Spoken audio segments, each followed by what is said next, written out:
Hello friends, காதலில் விழுந்தேன் நாவல் ஸ்டோரியோட அடுத்த அப்டேட் உங்களுக்கு வேணும்னா மறக்காமல் சேனலை சப்ஸ்கிரைப் பண்ணிக்கோங்க. ஸோ சேனலை சப்ஸ்கிரைப் பண்ண உங்களுக்கு மட்டும்தான் ஸ்டோரியோட நெக்ஸ்ட் எபிசோட் வரும். தேங்க்யூ. எபிசோட் 291. சூர்யா நிலாவிடம் அவள் தன்னை திருமணம் செய்துதான் ஆக வேண்டும் என்று கட்டாயப்படுத்தினான். அப்படி இல்லை என்றால் அவனிடம் இருக்கும் டாக்குமெண்ட்ஸை வைத்து அவளை என்ன வேண்டுமானாலும் செய்வேன் என்று மிரட்டினான். அவன் சொன்னதை கேட்டதும் அவள் கண்கள் கலங்கின. ஏன் சார் இப்படி அராஜகம் பண்றீங்க? என்ன பழிவாங்க உங்களுக்கு வேற வழியே கிடைக்கலையா சார்? எனக்காக லீ ஃபேஷனை கூட டைப் வச்சுக்கிட்டீங்க. என்ன கிரியேட்டிவ் ஹெட் போஸ்டிங்ல இருந்து தூக்குனீங்க. செய்யாத தப்புக்காக என்ன கவலைப்பட வச்சீங்க. என்னை ஏமாத்தி டாக்குமெண்ட்ல சைன் வாங்கி கடன்காரியாக்குனீங்க.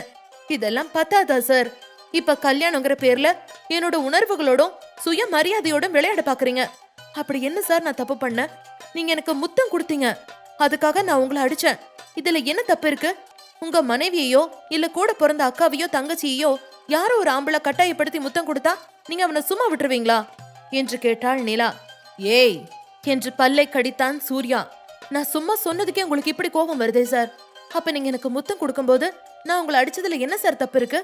எனக்கு கூட பிறந்த அண்ணன் இல்ல சார்.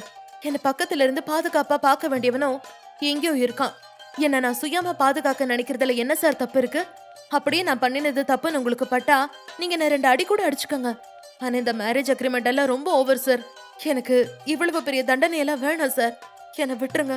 நான் உங்க கண்ணிலேயே படாம எங்கேயாவது போயிடுறேன் பிளீஸ் சார் என்று கண்ணீர் சிந்தினாள் நிலா. உன்னை அவ்வளோ ஈஸியாலாம் விட முடியாது நிலா. நீ என்ன அடிச்சிட்டு சாரி கேட்டா எல்லாம் சரியா போச்சா? நான் அசிங்கப்பட்டது இல்லைன்னு ஆயிடுமா என்ன என்று கேட்டான் சூர்யா. சார் என்று அவள் பேச வர, உன்னை அவ்வளோ சீக்கிரம் விட மாட்டேன் நிலா என்றான் சூர்யா. சார் சொன்ன புரிஞ்சுக்கங்க சார். என்னோட வாழ்க்கையில இன்னொரு ஆம்பளை இருக்கான்.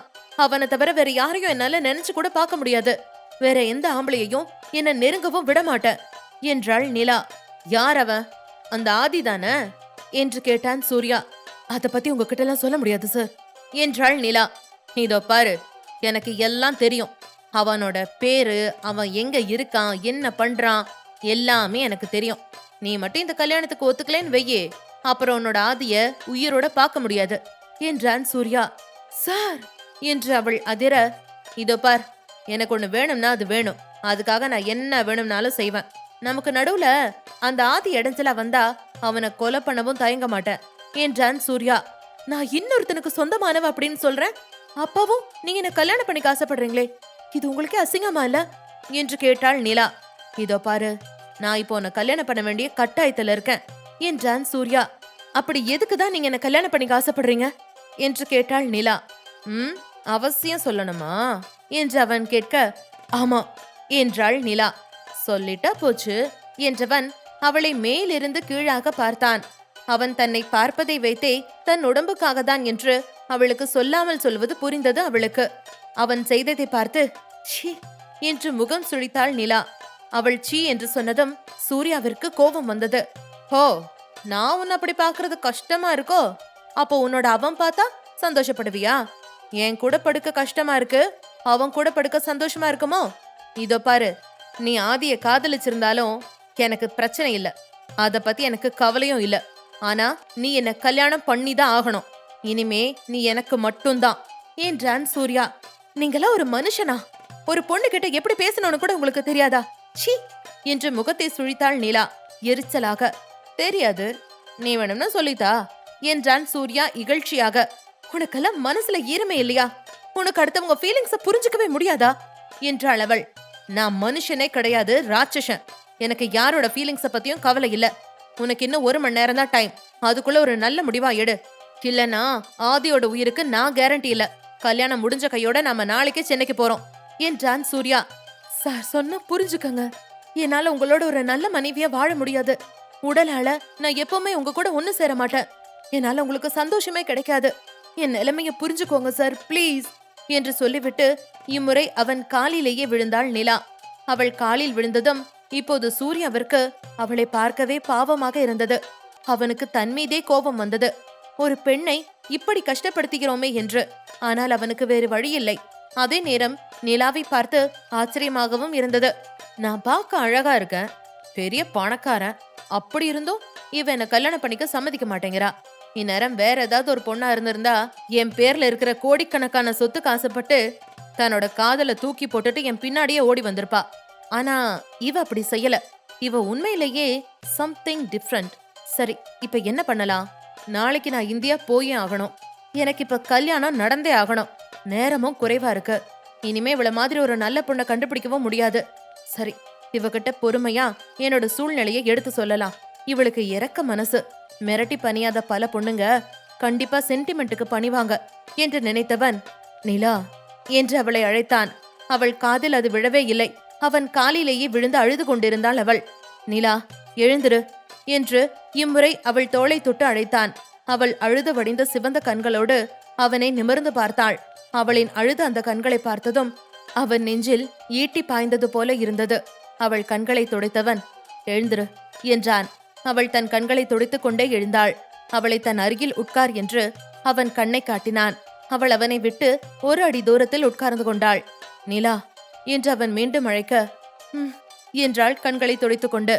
எனக்கு தெரியும் நான் உன்னை ரொம்ப கஷ்டப்படுத்துறேன்னு. ஆனா என்னோட சூழ்நிலை அப்படி. இதோ பாரு, நான் ஒரு இக்கட்டான சூழ்நிலையில மாட்டிட்டு இருக்கேன். இதுல என்னோட லைஃப் மட்டும் இல்ல, என் குடும்பத்தோட கௌரவமும் அடங்கி இருக்கு. எனக்கு உடனே ஒரு பொண்ணை கல்யாணம் பண்ணணும். எனக்கு உன்னை பிடிச்சிருந்துச்சு, அதான் உன்னை கல்யாணம் பண்ணிக்க சொல்லி கேட்டேன். பட் எனக்கு பொண்ணுங்க கூட அதிகம் பழக்கம் இல்ல. அதனால எனக்கு உங்ககிட்ட எப்படி மூவ் பண்றதுன்னு தெரியல. அதான் ரொம்ப ஹார்ஷா பேசிட்டேன். அதுக்காக really I am sorry. But உன்னோட மனசுல வேற யாரோ இருக்காங்க. எனக்கு அது புரியுது. நான் உன்கிட்ட இப்படி கேக்குறது தப்புதான். உனக்கு என்ன உண்மையா மேரேஜ் பண்ண விருப்பம் இல்லாட்டி ஒரு ஃபேக் மேரேஜாவது பண்ணிக்கலாம் என்றான் சூர்யா. அவன் சொல்வது புரியாமல் அவன் முகத்தையே உற்று பார்த்தாள் நிலா. அவளுக்கு என்ன சொல்வது என்று புரியவில்லை என்பதை அறிந்தவன், அதாவது நான் என்ன சொல்ல வரேன்னா, நாம 2 வருஷம் மட்டும் கணவன் மனைவியா வாழ்ற மாதிரி ஒரு கான்ட்ராக்ட் போட்டு கல்யாணம் பண்ணிக்கலாம் என்றான். வாட், கான்ட்ராக்ட் கல்யாணமா என்று நிலா அதிர்ச்சியாக கேட்டாள்.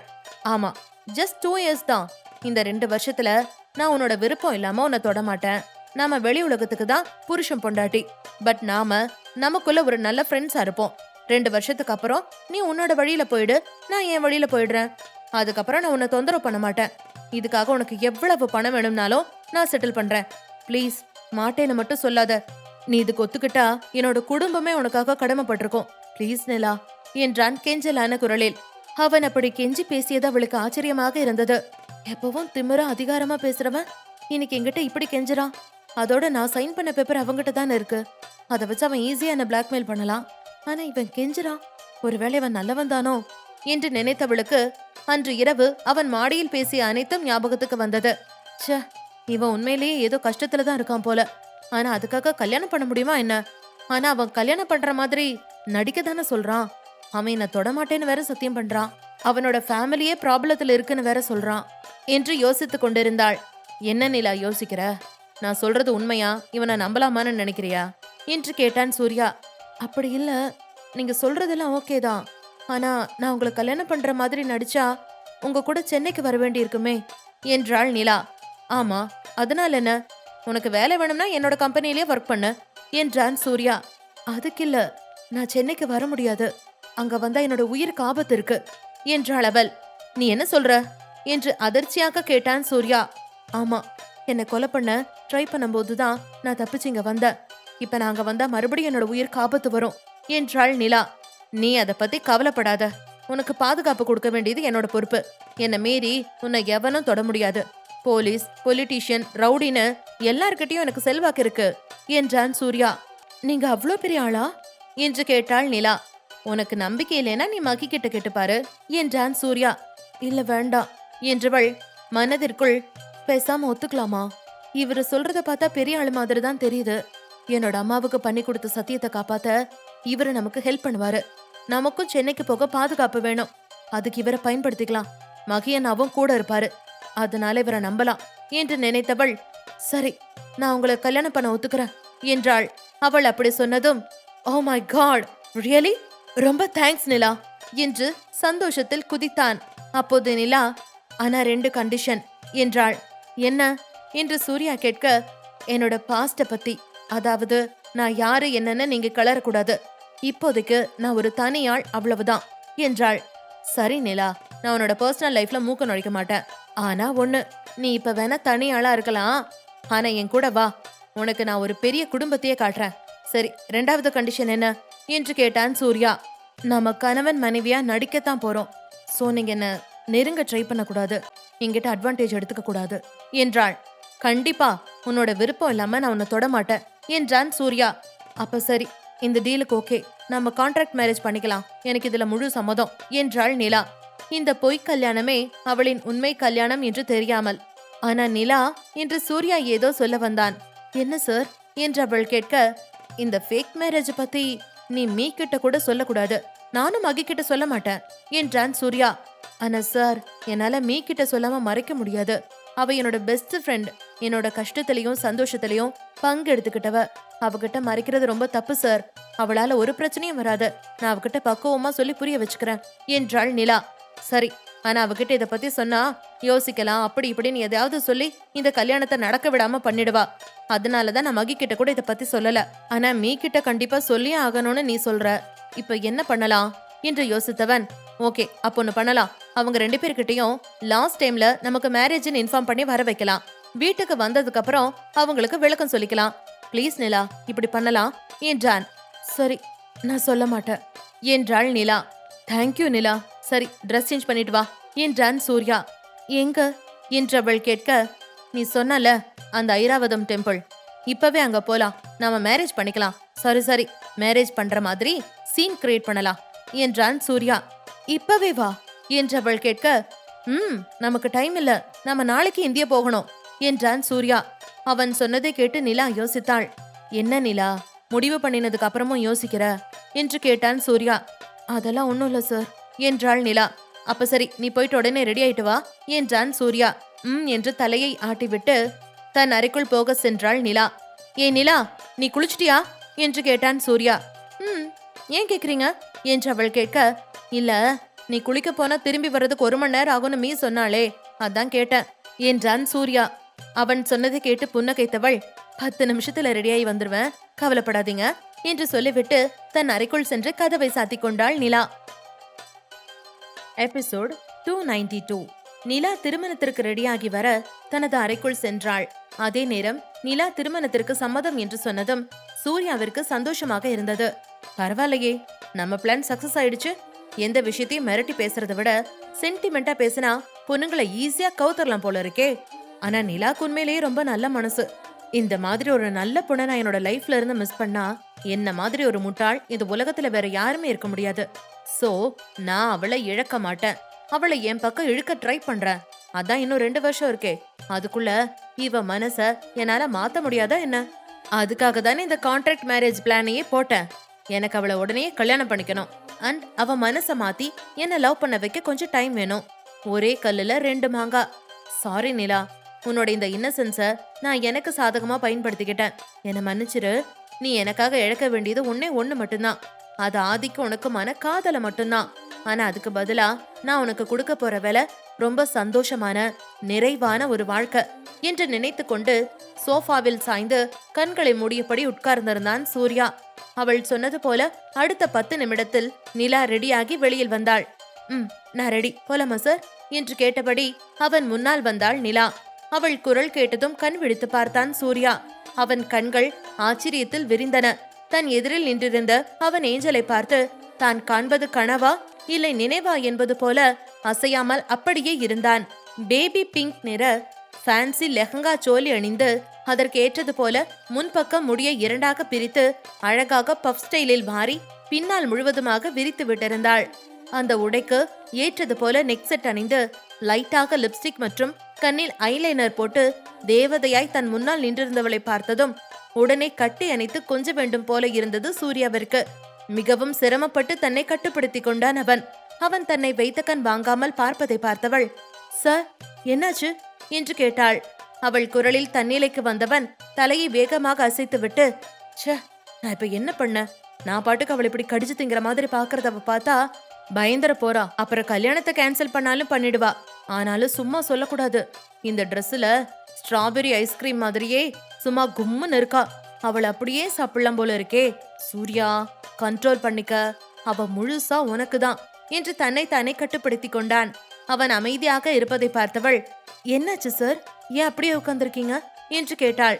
டே சூர்யா, அவதான் கேக்குறாள்ல, எதையாவது சொல்லி சமாளி என்று மனதிற்குள் நினைத்தவன், அது ஒண்ணும் இல்ல, எல்லாரும் கல்யாணத்துக்கு புடவை தானே கட்டுவாங்க, ஆனா நீ லெஹங்கா சொல்லி போட்டிருக்கியே, அதான் பார்த்தேன் என்றான். நீங்க சொல்றது உண்மைதான் சார், ஆனா என்கிட்ட இப்ப புடவை எதுவும் இல்ல என்றவள் அவனிடம் நெருங்கி மெல்லிய குரலில், அப்புறம் இன்னொரு விஷயம், எனக்கு புடவை கட்டவும் தெரியாது என்று தலையை சொரிந்து கொண்டு வெட்கப்பட்டு சொன்னாள்.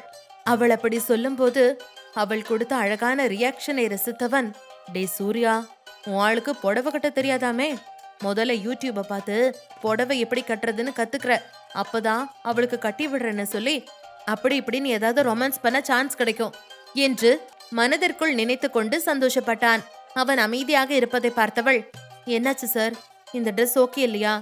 என்கிட்ட இது ஒண்ணுதான் சார், மேரேஜுக்கு நம்ம ஊர் பக்கம் போடுற ட்ரெஸ் மாதிரி இருக்கு, மத்ததெல்லாம் லாங் கவுனு, ஸ்கர்ட்டு, ஜீன்ஸ் தான் இருக்கு என்றாள். நோனோ, இந்த ட்ரெஸ்லயே நீ செம்மையா தான் இருக்க, நம்ம மேரேஜ் பேங்காக்ல நடக்கிறதுனால இந்த ட்ரெஸ் விஷயம்லாம் ஒன்றும் பெருசா தெரியாது, போட்டோக்கு இது செம்மையா செட் ஆகும் ஆனா என்று இழுத்தான் சூர்யா. ஆனா என்ன சார் என்று அவள் கேட்க, எல்லாம் ஓகே, ஆனா இந்த செயின் எக்ஸ்ட்ரா இருக்கே, இந்த ட்ரெஸ்ஸுக்கு மேட்ச் ஆகல, இதை ரிமூவ் பண்ணிட என்று அவள் கழுத்தில் கிடந்த ஒரு மெல்லிய செயினை கை காட்டினான் சூர்யா. உடனே, சாரி சார், தப்பா எடுத்துக்காதீங்க, இது என்னோட சென்டிமெண்ட் செயின் சார், நான் இதை கழட்ட மாட்டேன், மன்னிச்சுக்கோங்க சார் என்றாள் நிலா பதட்டமாக. ஹே, இட்ஸ் ஓகே, அதொன்னும் அவ்வளோ பெரிய பிரச்சனை இல்ல, இதுக்கே மன்னிப்பெல்லாம் கேட்குற, நீ எனக்கு எவ்வளோ பெரிய உதவி செய்ய போற, உண்மையிலேயே நான் தான் உனக்கு தேங்க்ஸ் சொல்லணும், ரொம்ப ரொம்ப தேங்க்ஸ் நிலா. சரி, டைம் ஆயிடுச்சு, கிளம்பலாமா என்று கேட்டான் சூர்யா. ஆனா சார், இங்க தாலி எல்லாம் கிடைக்காது என்றாள் நிலா. ஐ நோ, நான் நீ ட்ரெஸ் பண்ண போன 10 நிமிஷத்துல எல்லாமே பிளான் பண்ணிட்டேன். நம்ம நேரா இப்ப ஜுவல் ஷாப்புக்கு போறோம், வெட்டிங் ரிங் வாங்குறோம், அண்ட் போட்டோ ஷூட்டுக்கு நம்ம கம்பெனி கேமராமேனை வர சொல்லிட்டேன். நம்மளோட திட்டப்படி லாஸ்ட் டைம்ல தான் மகியுமியும் கோயிலுக்கு வந்து சேருவாங்க, சோ நாம அவங்களுக்கு டவுட் வராம நடந்துக்கணும். எல்லாத்தையும் முடிச்சிட்டு அப்புறமா அவங்கள உட்கார வச்சு எக்ஸ்பிளைன் பண்ணலாம், ஓகே என்றான் சூர்யா. என்று தலையசைத்தாள் நிலா. சரி, டைம் ஆச்சு, போலாமா என்று அவன் கேட்க அதற்கும் என்றாள். இருவரும் காரில் ஏறி ஐராவதம் கோவிலுக்கு கிளம்பினார்கள். கடவுளே, ஏதோ ஒரு தைரியத்துல கல்யாணத்துக்கு சம்மதம்னு சொல்லிட்டேன், இதனால ஏதாவது பிரச்சனை வந்துருமோ, இவர் என்னை ஏமாத்தி கையெழுத்து வாங்கினவராச்சே, இந்த கல்யாணத்தை வச்சு பின்னாடி ஏதாவது பிளாக்மெயில் பண்ணுவாரோ, தப்பான முடிவு ஏதாவது எடுத்துட்டனா என்று மனதிற்குள் நினைத்து பயந்து கொண்டு உட்கார்ந்திருந்தாள். அவள் முகம் பயத்தை அப்பட்டமாக காட்டியது. அவள் முகத்தில் தெரிந்த கலவரத்தை புரிந்து கொண்ட சூர்யா, நிலா என்று அவளை அழைத்தான். என்று அவள் கேட்க, நீ என்ன நினைக்கிறேன்னு எனக்கு நல்லா புரியுது, நான் கெட்டவங்களுக்கு தான் கெட்டவன், யூ டோன்ட் வரி நிலா, எனக்கு நல்லது பண்றவங்களுக்கு நான் கனவுல கூட கெடுதல் பண்ண மாட்டேன், நீ என்ன நம்பலாம், இந்த மேரேஜ் வச்சு நான் உன்னை பிளாக்மெயில் எல்லாம் பண்ண மாட்டேன், இதனால உன்னோட ஃபியூச்சர் பாதிக்காது என்று அவளுக்கு நம்பிக்கை கொடுத்தான் சூர்யா. அவன் பேசியதை கேட்டதும் தான் நிலாவிற்கு சற்று நிம்மதியாக இருந்தது. இதுவரை குழப்பத்தில் தவித்துக் கொண்டிருந்த அவள் மனம் இப்போது அமைதியாக ஐராவதம் கோவிலை நோக்கி பயணித்துக் கொண்டிருந்தது. அதே நேரம் இந்தியாவில் பிரபலமான மிக பிரம்மாண்டமான அந்த ஷாப்பிங் மாலில் உள்ள ஒரு காஃபி ஷாப்பில் ஆண்கள் பெண்கள் என அனைவரும் கூட்டமாக சுற்றி நின்று கொண்டிருந்தனர். அங்கே ஒரு இளம்பெண் அழுது கொண்டிருக்க அவளை 2 பெண்கள் சமாதானம் செய்து கொண்டிருந்தனர். அந்த கூட்டத்தின் நடுவே மற்றொரு பெண் ஒரு இளைஞனின் சட்டை காலரை பிடித்து கத்திக் கொண்டிருந்தாள். ஏண்டா, உனக்கு எவ்வளவு திமிர் இருந்தா என் ஃப்ரெண்டோட இடுப்ப கிள்ளி இருப்ப, உனக்கு தைரியம் இருந்தா இங்க ஏன் இடுப்புல இப்ப கை வை பார்க்கலாம், வெயிடா என்றாள். மேடம் ப்ளீஸ் மேடம், எல்லாரும் பாக்குறாங்க மேடம் என்று கெஞ்சினான் அவன். ஹோ, உனக்கு எல்லாரும் பாக்குறது அசிங்கமா இருக்கோ, அத இடுப்ப கிள்றதுக்கு முன்னாடியே யோசிச்சிருக்கணும். ஆமா, இப்ப இவ்வளவு யோசிக்கிறியே, அப்ப எங்க போச்சு உன்னோட அறிவு? ஓ, நாம இவளுகளை சீண்டினா ஒண்ணும் பண்ண மாட்டாளுக, இவளுக பயந்துகிட்ட சும்மா ஒதுங்கி போயிருவாளுகன்னு நினைச்சியோ? நான் இப்போ நடிக்கிற அடியில இனிமே நீ எந்த பொண்ண மட்டும் இல்ல, உன் பொண்டாட்டியவே தொடர்றதுக்கு கூட யோசிக்கணும் என்று சொல்லிக்கொண்டே தன் காலில் கிடந்த செருப்பை கழற்றி அவனை சாரமாரியாக அடிக்க ஆரம்பித்தாள். அப்பொழுது அங்கு வந்த ஒரு வாட்டசாட்டமான வாலிபன் அந்த ஷாப்பில் ஏதோ பிரச்சனை என்பதை புரிந்து கொண்டு அந்த கூட்டத்தை நோக்கி வந்தான். ஏய், இங்க என்ன ஒரே கூட்டம், நகருங்க, என்ன நடக்குதுங்க என்று அதிகாரமாக கேட்டுக்கொண்டே அந்த கூட்டத்திற்குள் நுழைந்தான் அவன். கூட்டத்திற்குள் நுழைந்து வந்து அவன் பார்த்தது ஒரு பெண் ஆக்ரோஷமாக ஒரு இளைஞனை செருப்பால் அடித்துக் கொண்டிருப்பதைத்தான். அந்த வாலிபன் அவள் முதுகு பக்கம் நின்றதால் அவனுக்கு அவள் முகம் சரியாக தெரியவில்லை. அவளை பார்த்த அந்த வாலிபன், யார் இவ, இவ்வளவு பேர் மத்தியில ஒரு பையனை செருப்பால் அடிச்சிட்டு இருக்கா, ரொம்ப தைரியம்தான் என்று நினைத்தவன், ஹலோ மேடம், இங்க பாருங்க, என்ன பிரச்சனை என்று கேட்டான் அதட்டலாக. தன்னை யாரோ அழைக்கிறார்கள் என்று உணர்ந்த அந்த பெண், எவன் அவன் என்று கேட்டுக்கொண்டே திரும்பினாள். அவளை பார்த்ததும் அந்த இளைஞனின் கண்கள் ஆச்சரியத்தில் விரிந்தன. இதுவரை அதிகார தோரணையில் கடுமையாக இருந்த அவன் முகம் இப்போது சந்தோஷத்தில் மலர்ந்தது. அவன் உதடுகள் தானாகவே அவள் பெயரை முணுமுணுத்தன. ஐரா? ஆமாம், அந்த பெண் வேறு யாரும் இல்லை, நம் ஐராவேதான். அந்த இளைஞனை பார்த்ததும் இதுவரை கோபமாக இருந்த ஐராவின் முகம் இப்போது சிரிப்பை தத்தெடுத்துக் கொண்டது. உடனே அவளும், ஹலோ ஐபிஎஸ் சார், நீங்களா என்றாள் சந்தோஷமாக. ஆம், வந்தது ராகவன் ஐபிஎஸ் தான். ஐரா அவனை ஐபிஎஸ் என்று சொன்னதும் தான் அவனை அங்கிருந்தவர்கள் நன்றாக கவனித்தனர். நார்மல் நேவி ப்ளூ கலர் டிஷர்ட்டோடு காக்கி பேண்டும் போலீஸ் ஷூவும் அணிந்திருந்தான். அதை பார்த்ததும் தான் அவன் போலீஸ் என்றே அனைவருக்கும் தெரிந்தது.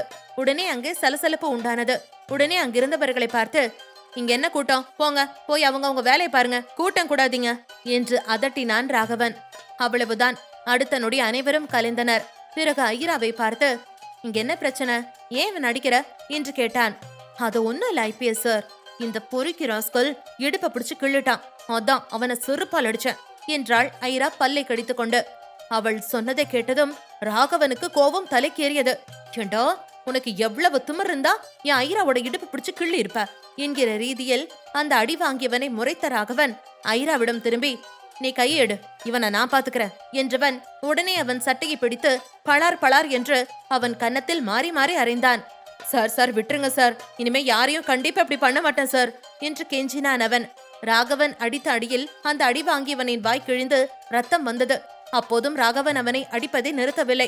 அவன் கோபம் அடங்கவில்லை. அதை பார்த்ததும் ஐரா பயந்து விட்டாள்.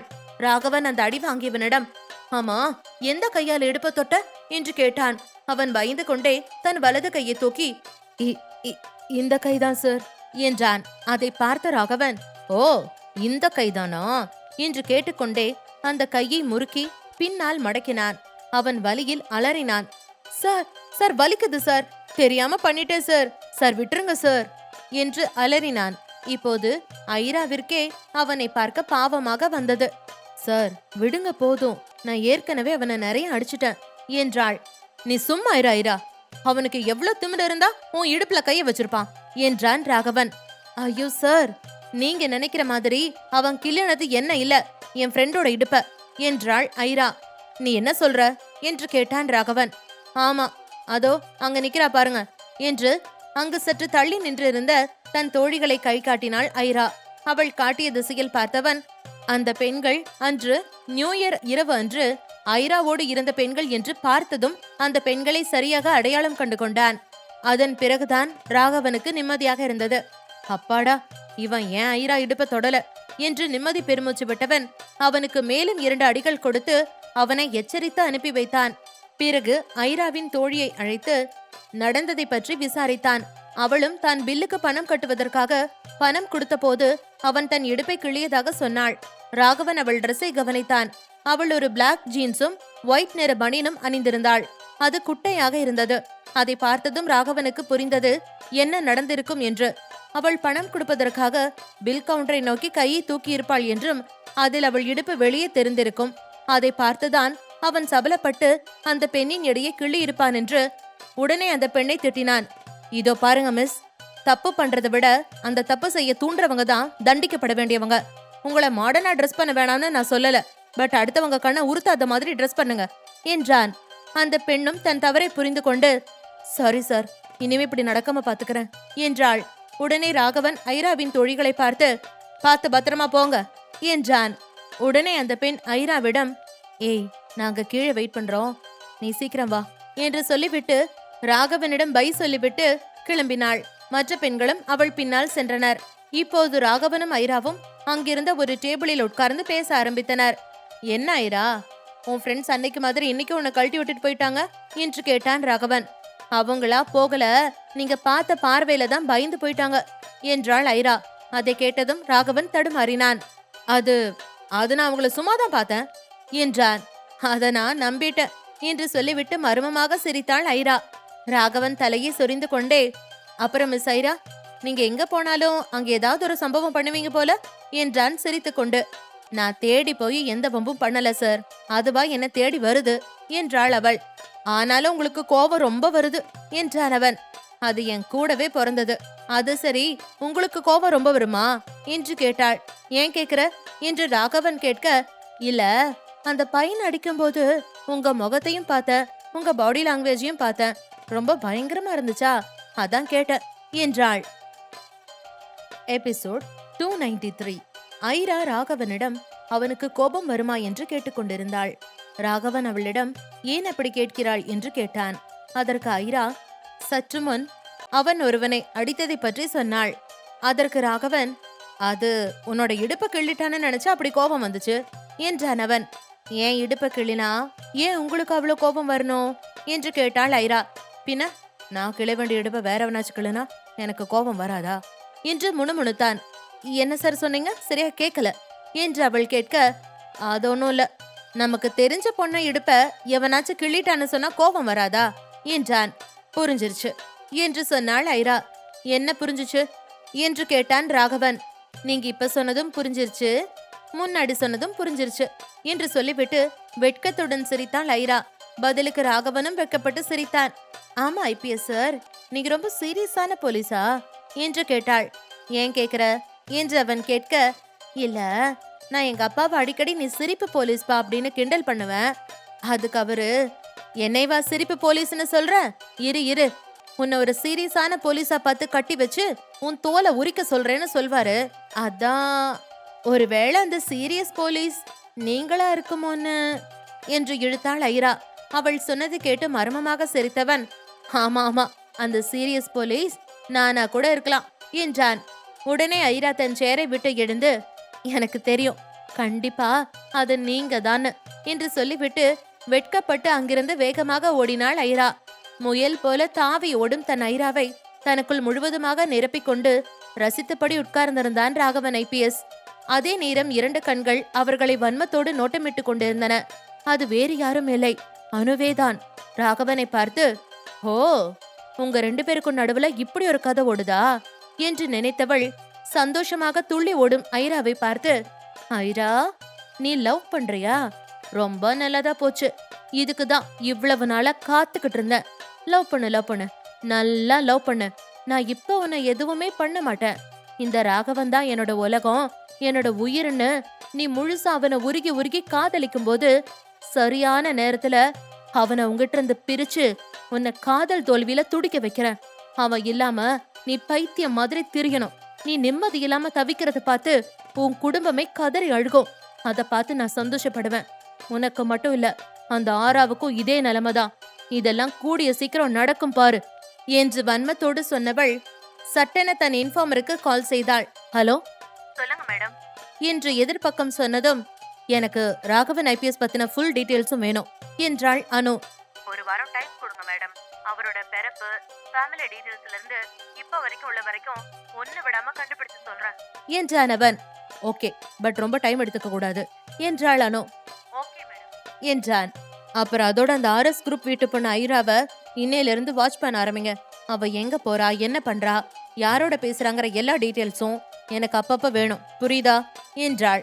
எஸ் மேடம், ஓகே பாய் என்று சொல்லிவிட்டு போனை கட் செய்தவள், மிஸ்டர் விஜய், இது வரைக்கும் உன் பையனோட பிரச்சனையை மட்டும் ஃபேஸ் பண்ணின நீயும் உன்னோட குடும்பமும் இனி உங்க வீட்டு பொண்ணுங்களோட பிரச்சனையையும் சேர்ந்து ஃபேஸ் பண்ண ரெடியா இருங்க. இனிமேதான் இந்த அணுவோட ஆட்டம் சூடு பிடிக்க போகுது என்று சொல்லிவிட்டு வன்மமாக சிரித்தாள் அனு. அவள் இதுவரை பேசிய அனைத்தையும் அவளுக்கு தெரியாமல் மறைந்து நின்று கேட்டுக்கொண்டிருந்தாள் மயூரி. அடி பாவி, என் ஃப்ரெண்ட்ஸோட வாழ்க்கையை இப்படி கெடுக்க பாக்குறியே, நீ எல்லாம் ஒரு பொண்ணா? சி, உன்னை போய் கல்யாணம் பண்ணிக்க எப்படிதான் எங்க அண்ணன் நினைக்கிறாரோ. உண்மையிலேயே அவருக்கு அறிவில்ல. என் அண்ணனோட லைஃப் ஸ்பாயில் ஆக நான் விட மாட்டேன். நீ மட்டும் என் வீட்டுக்கு மருமகளா வந்தா எங்க அம்மாவும் அப்பாவும் மனசு வெந்து நொந்து போயிடுவாங்க. அப்படி நடக்க கூடாது. நான் இருக்கிற வரைக்கும் இந்த கல்யாணத்தை நடக்க விட மாட்டேன். நீ ஐரா குடும்பத்துக்கு வேணும்னா எதிரியா இருக்கலாம், ஆனா இனிமே உனக்கு நான் தான் எதிரி என்று முணுமுணுத்து கொண்டே தன் வீட்டிற்கு கிளம்பினாள் மயூரி. மணி 11. பேங்காக்.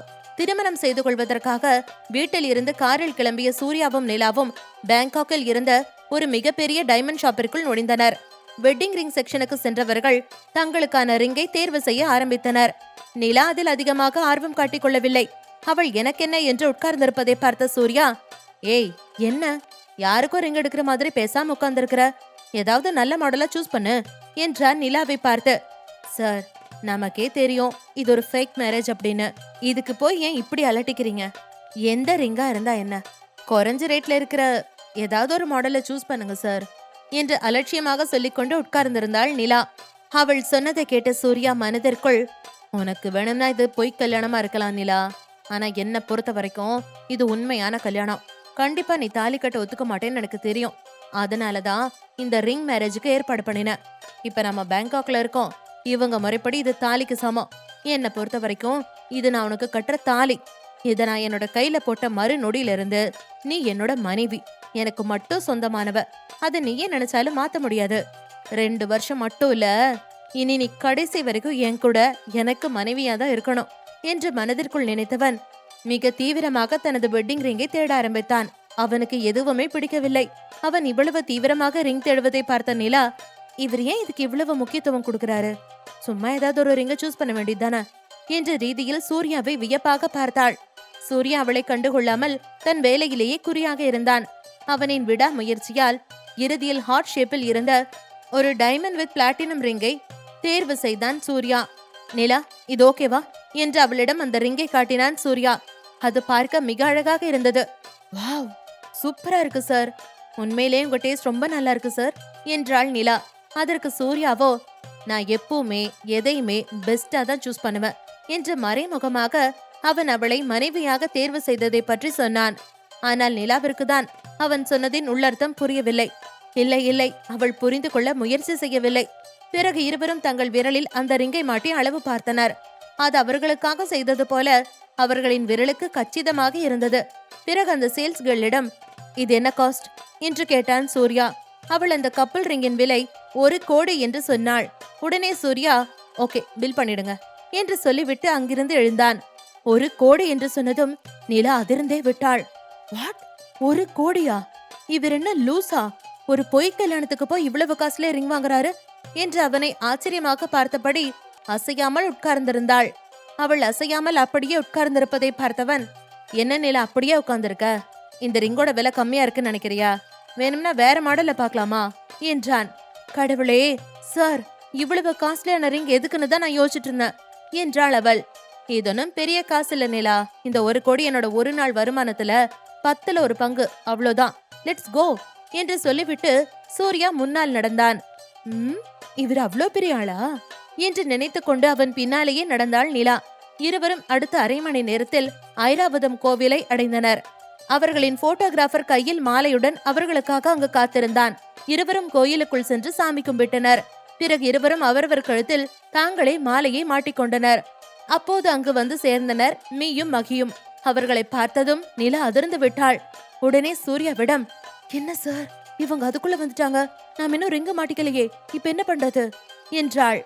அதானே, நான் இப்ப கொஞ்ச நேரத்துக்கு முன்னாடி தானே மகிக்கு கால் பண்ணி இன்ஃபார்ம் பண்ணினேன், அதுக்குள்ள வந்துட்டா என்று ஆச்சரியப்படுவது போல பாவ்லா செய்தான் சூர்யா. சூர்யாவிற்கு தெரியும் தான் நிலா கையில் ரிங்கே மாட்டுவதற்கு அவள் சம்மதிக்க மாட்டாள் என்று. அதனால்தான் அவன் நிலாவிற்கு தெரியாமல் 1 மணி நேரத்திற்கு முன்பே மகிக்கு கால் செய்து மீயை அழைத்து கொண்டு உடனே ஐராவதம் டெம்பிளுக்கு வா என்று சொல்லியிருந்தான். ஆனால் தங்கள் கல்யாணத்தை பற்றி எதுவும் சொல்லவில்லை. மகி என்ன ஏது என்று புரியாமல் மீயுடன் அவசரமாக ஆபீஸை விட்டு கிளம்பினான். மீயும் மகியும் உள்ளே வந்தபோது சூர்யாவும் நிலாவும் மாலையும் கழுத்துமாக நின்றனர். அதை பார்த்ததும் இருவருக்கும் ஒரே அதிர்ச்சி. மீக்கு மயக்கம் வருவது போல இருந்தது. அப்படியே மகியின் தோளில் சாய்ந்தாள்.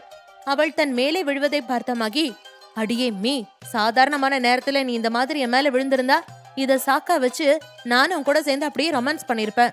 ஆனா இப்ப நானே ஷாக்கில் நிக்கிறேன்.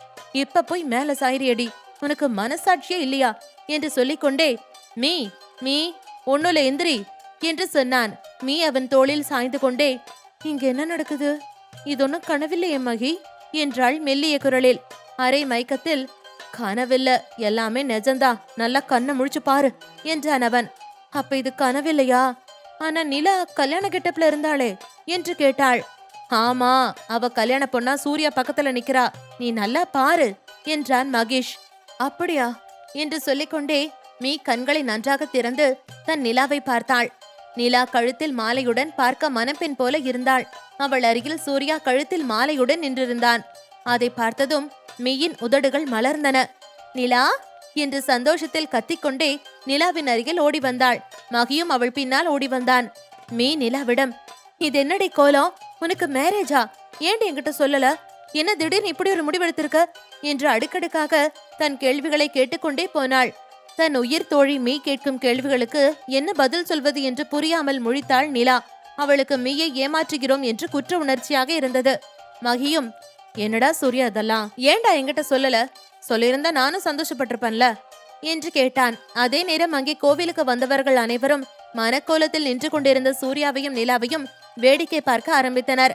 அதை கவனித்த சூர்யா உடனே, லிசன் கைஸ், நாம எல்லாத்தையும் வீட்டுல போய் பேசிக்கலாம். இங்க எல்லாரும் நம்மள வேடிக்கை பாக்குறாங்க. முதல்ல இந்த ஃபார்மாலிட்டிஸ் எல்லாத்தையும் முடிச்சுட்டு இங்கிருந்து வீட்டுக்கு போலாம் என்றான். மீயும் மகியும் நாகரிகம் கருதி அமைதியாக சரி என்று சொல்லிவிட்டு தள்ளி நின்றனர். அப்போது சூர்யா வேண்டுமென்றே மீக்கு தெரியும்படி வெட்டிங் ரிங் பாக்ஸை தன் கையில் வைத்திருந்தான். அதை கவனித்த மீ, சார், நீங்க 2 பேரும் இன்னும் ரிங் மாட்டலையா என்று கேட்டாள். உடனே சூர்யா, இல்ல, இனிமேதான் மாட்டணும், உங்களுக்காக தான் வெயிட்டிங் என்றான். நாங்க தான் வந்துட்டோமே, அப்புறம் இன்னும் வெயிட் பண்றீங்க, சீக்கிரம் ரிங்க மாட்டுங்க என்றாள் மீ. உடனே மகி சூர்யாவின் கையில் இருந்த அந்த பாக்ஸை பிடுங்கி அதில் இருந்த சின்ன ரிங்கை எடுத்து சூர்யாவிடம் கொடுத்து, இந்தா, இத சிஸ்டர் கையில மாட்டிவிடு என்றான். நிலாவிற்கு என்ன செய்வதென்று புரியவில்லை. தர்ம சங்கடமாக இருந்தது. இந்த நாட்டு முறைப்படி இந்த வெட்டிங் ரிங்கை மாட்டிக்கொண்டால் அவர்கள் இருவரும் கணவன் மனைவியாயிற்றே. அதை நினைக்கும் போதே அவளுக்கு மிகுந்த கஷ்டமாக இருந்தது. தயக்கமாக சூர்யாவை நிமிர்ந்து பார்த்தாள். அவள் தயக்கத்தை புரிந்து கொண்ட சூர்யா, பிளீஸ் நிலா, கொஞ்சம் அட்ஜஸ்ட் பண்ணிக்க என்பது போல கண்ணாலேயே கெஞ்சினான். அதை கவனித்த நிலா, நம்ம பேங்காக்ல இருந்தா என்ன, நம்ம கலாச்சாரப்படி தாலி கட்டுறவன் தான் நமக்கு புருஷன், இதை நம்ம பெருசா எடுத்துக்க கூடாது என்று தன்னைத்தானே சமாதானம் செய்து கொண்டவள் வேறு வழியில்லாமல் எனக்கு சம்மதம் என்பது போல அமைதியாக நின்றாள். நிலா அமைதியாக இருப்பதை பார்த்த சூர்யா, அவள் ரிங் மாட்ட சம்மதித்து விட்டாள் என்று புரிந்து கொண்டு மகியின் கையில் இருந்த அந்த ரிங்கை வாங்கி நிலாவின் இடது கையை பிடித்து அவளின் மோதிர விரலில் அந்த ரிங்கை மாட்டிவிட்டான். அவளின் வெள்ளை நிற வெண்டைக்காய் விரலுக்கு அந்த மோதிரம் அழகாக இருந்தது. அவன் ரிங் மாட்டிய பிறகு மீ கொடுத்த ரிங்கை வாங்கி கொண்ட நிலா சூர்யாவின் கையில் அதை மாட்டாமல் தயக்கமாக நின்றாள். உடனே மீ, என்னடி அப்படியே நிக்கிற, சீக்கிரம் மாட்டு என்று நிலாவின் காதில் கடித்தாள். மகியும், சிஸ்டர், சீக்கிரம் ரிங்க போடுங்க, டைம் ஆகுது என்றான். நிலா வேறு வழியில்லாமல் சூர்யாவின் இடது கையை பிடித்தாள். அவள் தன் கையை பிடித்ததும் சூர்யா மனதிற்குள் சந்தோஷமாக இருந்தது. நிலா தயக்கமாக அவன் விரலில் மோதிரம் மாட்டப் போனாள். ஆனால் அவள் கை நடுங்கியது. அதை சூர்யா கவனிக்கத்தான் செய்தான். நிலாவின் கை நடுங்குவதை பார்த்த மீ நிலாவின் தோளில் ஆதரவாக கை வைத்தாள். நிலா மீயின் முகத்தை பார்த்தாள். அவள் கண்கள் கலங்கி இருந்தது. மீ தன் கண்களை மூடி திறந்தாள். அதற்கு அர்த்தம், கவலைப்படாதே, எல்லாம் நல்லதாகவே நடக்கும் என்பதே. அதை பார்த்த நிலா இப்போது தன்னை தைரியப்படுத்திக் கொண்டு சூர்யாவின் விரலில் அந்த ரிங்கை மாட்டினாள். நிலா தன் விரலில் ரிங்கை மாட்டியதும் மனதிற்குள்ளேயே குத்தாட்டம் போட்டுக் கொண்டான் சூர்யா. தேங்க்ஸ் டி பொண்டாட்டி என்று தனக்கு மட்டும் கேட்கும்படி சொல்லிக் கொண்டான். அதே நேரம் மீ சந்தோஷத்தில் நிலாவின் கன்னத்தில் முத்தமிட்டாள். மகி சூர்யாவை கட்டிப்பிடித்து, கங்க்ராட்ஸ் மச்சான் என்று சொல்லிவிட்டு சந்தோஷமாக சிரித்தான்.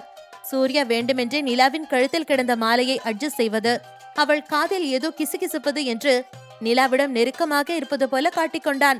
இதையெல்லாம் அந்த போட்டோகிராஃபர் தனது கேமராவில் அழகாக படமாக்கி கொண்டிருந்தார்.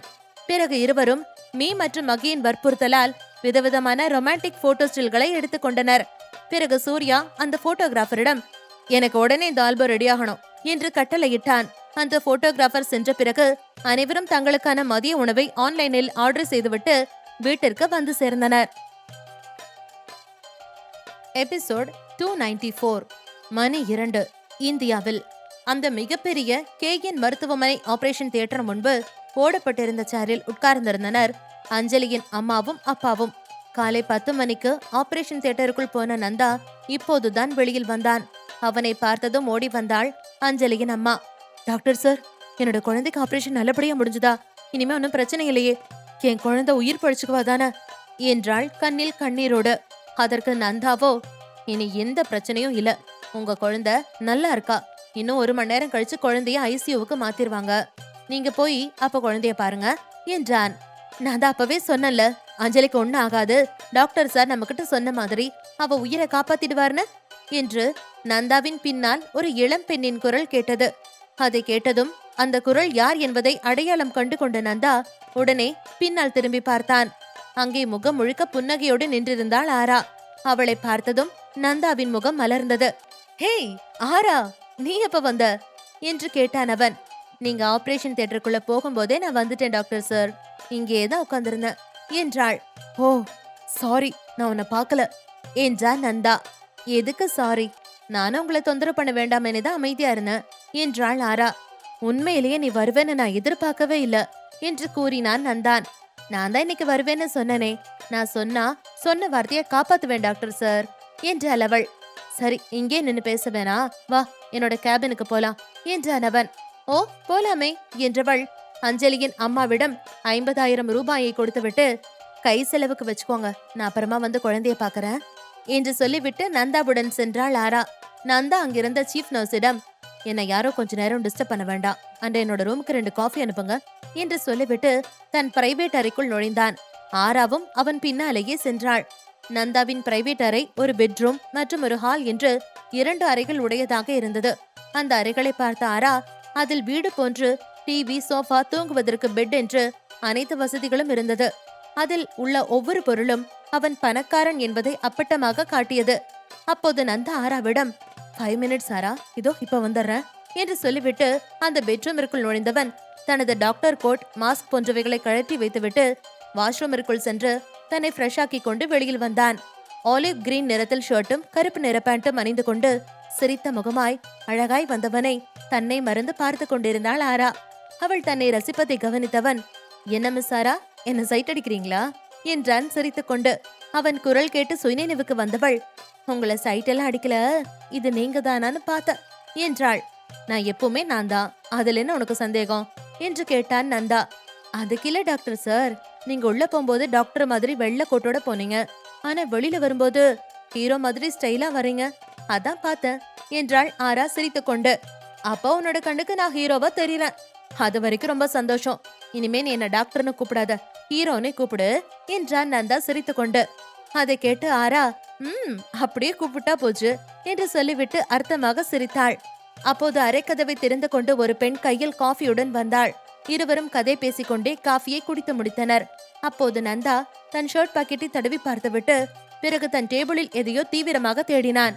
அதை பார்த்த ஆரா, என்ன ஹீரோ சார், என்ன தேடுறீங்க என்றாள். என் போன் எங்கேயோ மறந்து வச்சுட்டேன் ஆரா, இஃப் யூ டோன்ட் மைண்ட் என்னோட நம்பருக்கு கொஞ்சம் கால் பண்ண என்று சொல்லிவிட்டு ஆராவிடம் தன் போன் நம்பரை சொன்னான் நந்தா. ஆரா உடனே அவனுடைய நம்பருக்கு கால் செய்தாள். அவன் பேண்ட் பாக்கெட்டிலேயே போன் சத்தம் கேட்டது. அது தெரிந்ததும் ஆரா அவளை செல்லமாக முறைத்தாள். என்னோட நம்பர் வேணும்னா என்ன நேரா கேட்க வேண்டியதுதானே, நீங்க ஒரு டாக்டர், காலேஜில் படிக்கிற பசங்க மாதிரி இப்படி ஒரு ட்ரிக்கை யூஸ் பண்றீங்க என்றாள் பொய் கோபத்தோடு. சாரி ஆரா, உன்கிட்ட நம்பர் கேட்டா நீ கொடுப்பியான்னு தெரியல, அதனாலதான் என்று தலையை சொரிந்தபடி அசடு வழிந்தான் நந்தா. அவன் அசடு வழிவதை பார்த்து ஆரா கலகலவென சிரித்தாள். புதிதாக பூத்த முல்லைப்பூ போல முத்துப்பட்கள் தெரிய சிரிக்கும் அவள் முகத்தையே உற்று ரசித்தான் நந்தா. என்ன ஹீரோ சார் அப்படி பாக்குறீங்க, இப்ப நீங்க என்ன சைட் அடிக்கிறீங்களா என்று கேட்டாள். ஆமா, நான் உன்ன மாதிரி பொய்யெல்லாம் சொல்ல மாட்டேன், உண்மையிலேயே நான் உன்னை சைட்டு தான் அடிக்கிறேன். இவ்வளவு அழகான ஒரு பொண்ணை எதிரில் உட்கார்ந்திருந்தா யாருக்குதான் சைட் அடிக்க தோணாது என்றான் நந்தா சிரித்து கொண்டு. அவன் சொன்னதை கேட்டு வெட்கப்பட்டு தலை குனிந்தாள் ஆரா. ஆரா, நீ வெட்கப்படும் போது இன்னும் அழகா இருக்க. ஆமா, அன்னைக்கு பார்ட்டியில நான் சொன்னதை பத்தி நீ என்ன நினைக்கிற என்று கேட்டான் நந்தா. எதை பத்தி என்று அவள் கேட்க, எனக்கு உன்னை பிடிக்கும்னு சொன்னனே அத பத்தி என்றான். அவன் அப்படி கேட்டதும் ஆரா மனதிற்குள் சிரித்து கொண்டே, ஓ அத பத்தி கேக்குறீங்களா, எனக்கு கூட தான் உங்களை பிடிக்கும் சார் என்றாள். நிஜமாவா என்று அவன் கேட்க, ஆமா, இவ்வளவு சின்ன வயசுல நீங்க எவ்வளவு பெரிய நல்ல காரியம்லாம் பண்றீங்க, உங்களை பிடிக்காதவங்க யாராவது இருப்பாங்களா, எல்லாருக்குமே உங்களை பிடிக்கும், அதே மாதிரி எனக்கும் உங்களை பிடிக்கும் என்றாள். என்ன எல்லாருக்கும் பிடிக்கிற மாதிரி தான் உனக்கும் பிடிக்குமா, சம்திங் ஸ்பெஷலா உனக்கு என்ன பிடிக்காதா என்று கேட்டான் நந்தா. அவன் சொன்னதை கேட்டு மனதிற்குள் சந்தோஷப்பட்ட ஆரா, உங்களுக்கு என்ன ஸ்பெஷலா பிடிக்குமா என்றாள். ஆமா, நீ எனக்கு மத்த பொண்ணுங்களை விட ரொம்ப ஸ்பெஷல் என்றான். எப்படி என்று அவள் கேட்க, உன்னோட அளவுக்கு என்னை எந்த பொண்ணும் இது வரைக்கும் டிஸ்டர்ப் பண்ணதில்ல, நீ என்ன ரொம்ப இம்ப்ரெஸ் பண்ணிட்ட. இது வரைக்கும் நான் எல்லா பொண்ணுங்களையும் என் கூட பிறக்காத சிஸ்டரா தான் பாப்பேன், ஆனா என்னால உன்னை மட்டும் அப்படி நினைக்க முடியல என்றான். ஏன் என்று ஆரா கேட்க, ஏன்னா I think I love you ஆரா என்றான் அவன். அவன் சொன்னதை கேட்டு வெட்கப்பட்டவள், நீங்க என்ன லவ் பண்றதா திங்க் தான் பண்றீங்க, பட் நான் கன்ஃபார்மே பண்ணிட்டேன். I love you hero sir என்று சொல்லிவிட்டு வெளியில் எழுந்து ஓடப் போனாள். அவள் ஐ லவ் யூ என்று சொன்னதும் நந்தாவின் கால்கள் சந்தோஷத்தில் குதித்தன. அதே நேரம் அவள் வெளியில் ஓடப் போகிறாள் என்பதை உணர்ந்த நந்தா சட்டென எழுந்து வந்து அவள் கையை பிடித்து இழுத்தான். அவன் இழுத்த வேகத்தில் ஆரா அவன் மார்பின் மீது மோதி கீழே விழப்போனாள். நந்தா உடனே அவளை தாங்கி பிடித்தாள். அவன் கை அவளின் இடையை பிடித்திருந்தது. அவன் அப்படி செய்ததும் ஆரா பயந்து விட்டாள். என்னை விடுங்க ப்ளீஸ் என்று சொல்லிக்கொண்டே நந்தாவை தள்ளிவிட்டு ஒரே ஓட்டமாக வெளியில் ஓடினாள்.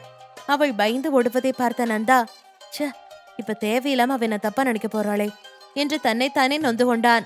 அதே நேரம் அனுவின் திட்டத்தை தெரிந்து கொண்ட மயூரி உடனே தனது வீட்டிற்கு வந்தாள்.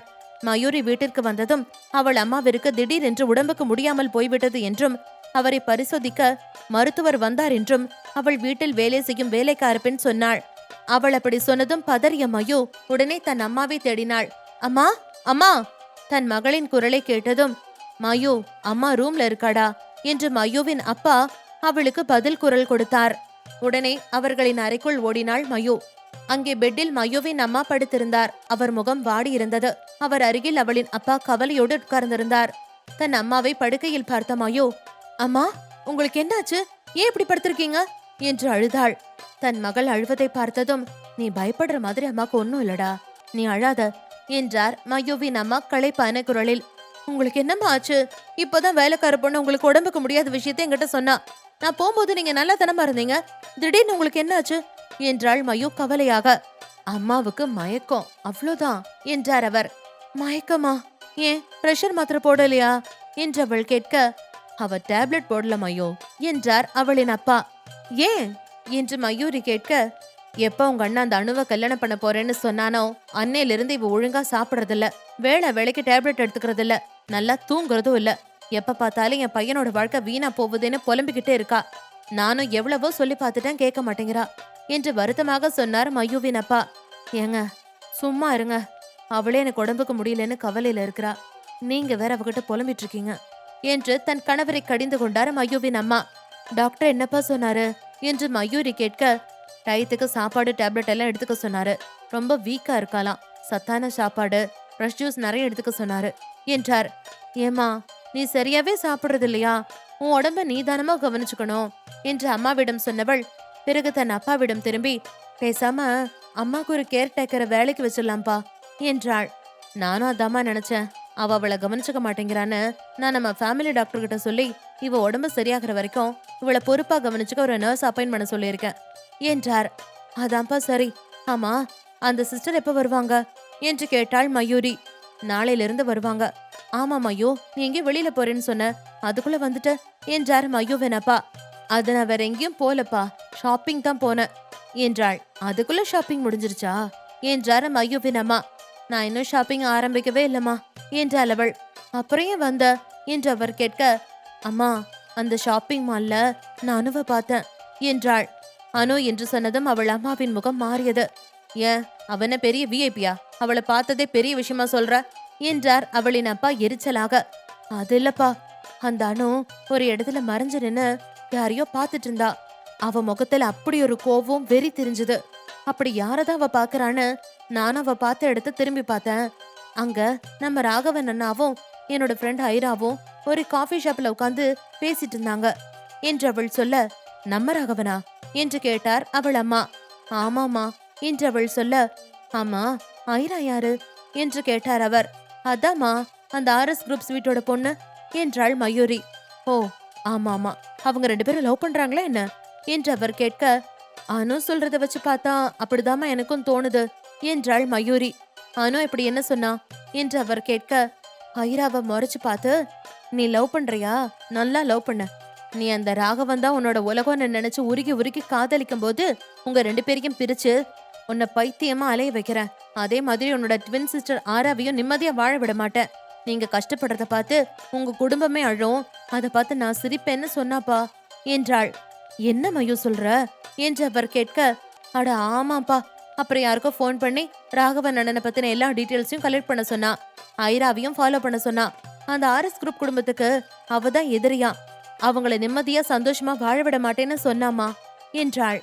அடக்கடவுளே, இப்படி ஒரு குடும்பத்தை அழிக்க நினைக்கிறாளே, இவெல்லாம் ஒரு பொண்ணா? இவள நம்ம வீட்டுக்கு மருமகளா கொண்டு வந்தா இந்த வீட்டோட கதி என்ன ஆகுமோ? ஆமா, இதெல்லாம் உனக்கு எப்படி தெரியும் என்று கேட்டார் அவள் அம்மா. அது அவ பேசினது அவளுக்கு தெரியாம நான் ஒட்டு கேட்டேன் என்றாள் மயூரி. என்னது, ஒட்டு கேட்டியா? என்ன பழக்கம் இது? நான் உனக்கு இததான் சொல்லி கொடுத்து வளர்த்தனா என்றார் அவளின் அப்பா கோபமாக. சாரிப்பா என்றாள் மயூரி. நான் ஃப்ரெண்ட்ஸ் கூட ஷாப்பிங் போனப்ப அனுவ பார்த்தேன். அவ யாரையோ ரொம்ப நேரமா முறைச்சு பாத்துக்கிட்டு இருந்தா.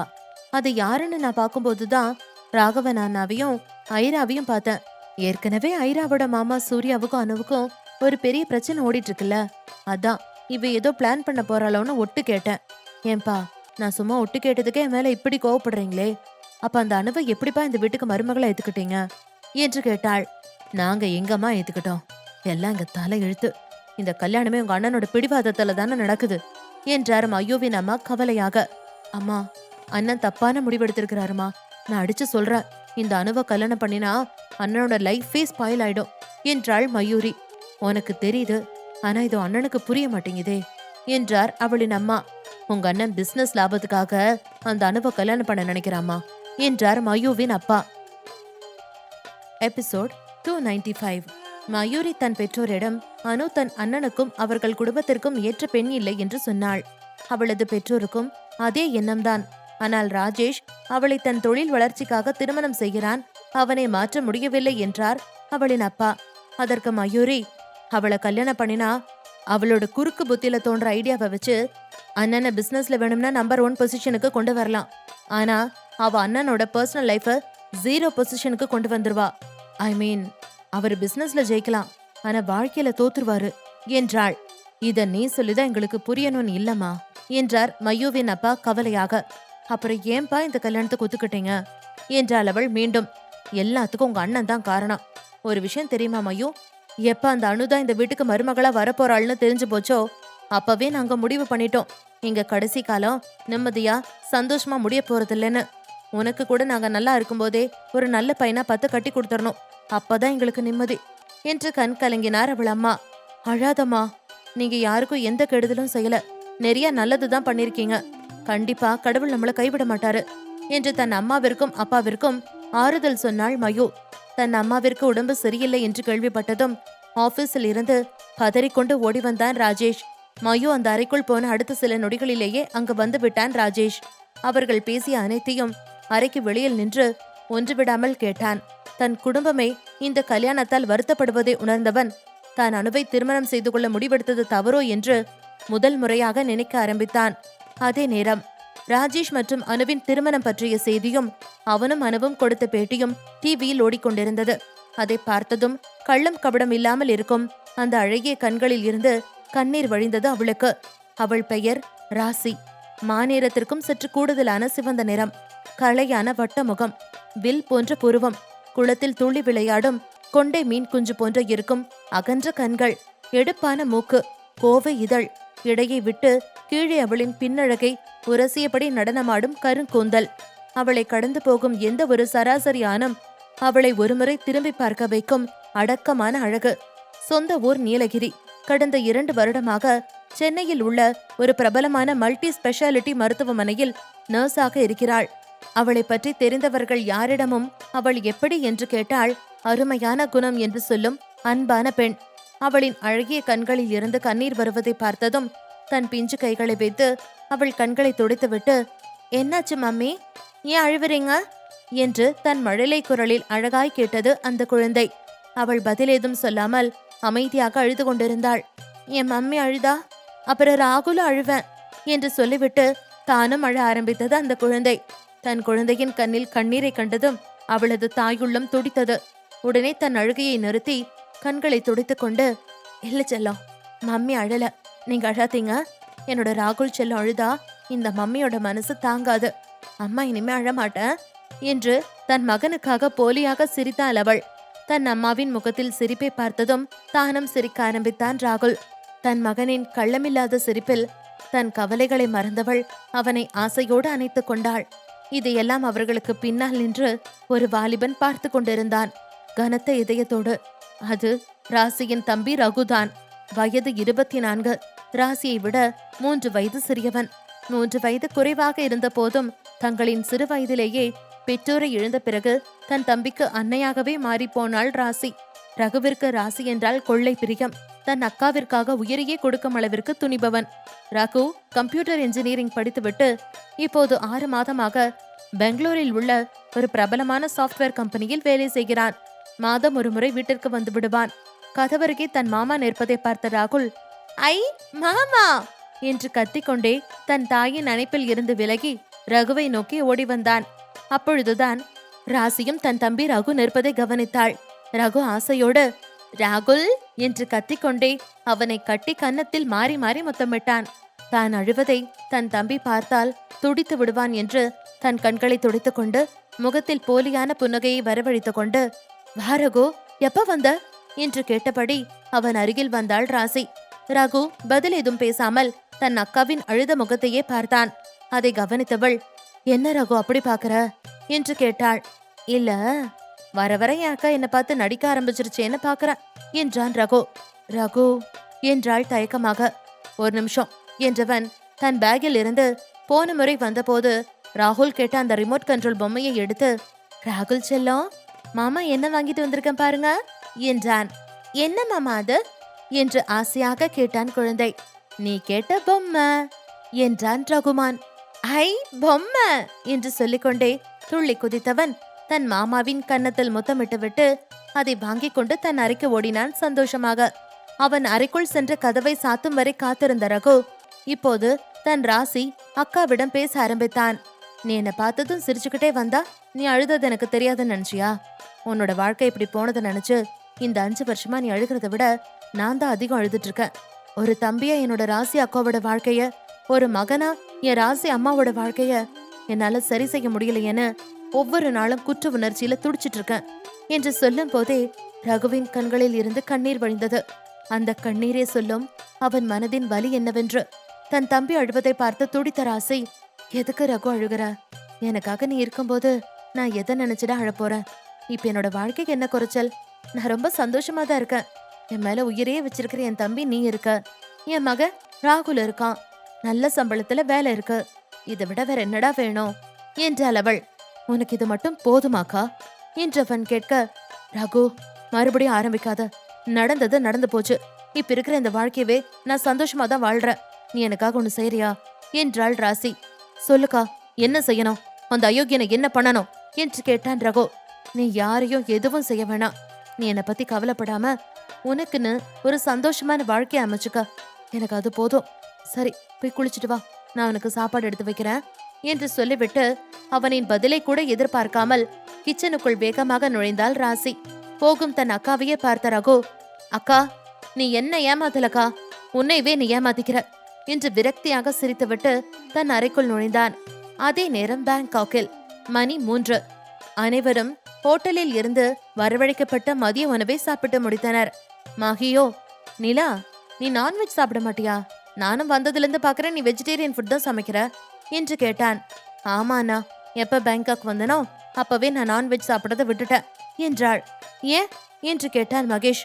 ஒரு தடவை ஜோட்ஃபர் நைட் மார்க்கெட் போனப்ப பூச்சியை வறுத்து வச்சிருந்ததை பார்த்துட்டு எனக்கு தலையே சுத்த ஆரம்பிச்சிருச்சு. அதை விட பாம்பு கறி, அதாவது கோப்ரா சாப்ஸ்ன்னு ஒன்னு சொல்லுவாங்க, பார்க்க நம்ம ஊரு ரத்த பொரியல் மாதிரி இருக்கும். அதெல்லாம் பார்த்துட்டு இனி அசைவமே சாப்பிடக்கூடாதுன்னு முடிவு பண்ணிட்டேன்.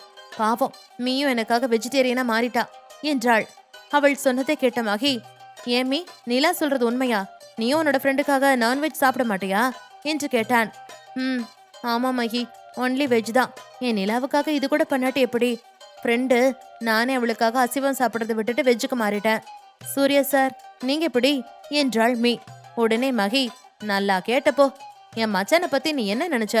கூடிய சீக்கிரம் நிலாவுக்கும் என் சூர்யாவுக்கும் எல்லாத்துலயும் டேஸ்ட் ஒரே மாதிரி இருக்கும் பாரு என்றான். ஓ, அவர் வழக்கத்தை எல்லாம் பொண்டாட்டிக்காக மாத்திக்க வரா? நல்ல விஷயமாச்சே என்றாள் மீ. அவசரப்படாத, நான் இன்னும் சொல்ல முடிக்கல. என் மச்சான் எதையும் மாத்திக்க மாட்டான். நிலாவை தனக்கு ஏத்த மாதிரி மாத்திடுவான்னு சொல்ல வந்த என்றவன், அப்படித்தானே மச்சான் என்று கேட்டுக்கொண்டே சூர்யாவை பார்த்தான். சூர்யா மகியை முறைத்தான். அதை பார்த்த மகி, ஐயோ முறைக்கிறானே, டேய் மகி பேசாம வாய் மூடிட்டு சாப்பிடு, தேவையில்லாம உன்னோட ஆளு முன்னாடி அசிங்கப்படாத என்று முணுமுணுத்து கொண்டே நிலாவை பார்த்தவன், நிலா நான் ஒரு உண்மை சொல்லட்டா என்றான். என்ன மகி அண்ணா என்றவள் கேட்க, நானும் வந்த அன்னைக்கே நீ பேங்காக்க விட்டு போற வரைக்கும் நான்வெஜ் சாப்பிடக்கூடாதுன்னு முடிவு பண்ணிட்டேன் என்றான். நானும் கேட்கணும்னு நினைச்சேன். நியூ இயர் முதல் நாளே வெளியில போய் சுத்தி பார்த்துட்டு வரேன்னு போனேன். அப்ப திரும்பி வந்ததுல இருந்தே நான்வெஜ் வேண்டான்னு பிடிவாதமா திங்க மாட்டேங்கிறியே, ஏண்டா என்று கேட்டான் சூர்யா.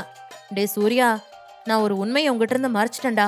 அன்னைக்கு நான் வெளியில போனேன்ல, அது ஜோட்ஃபேர் நைட் மார்க்கெட்டுக்கு தான்.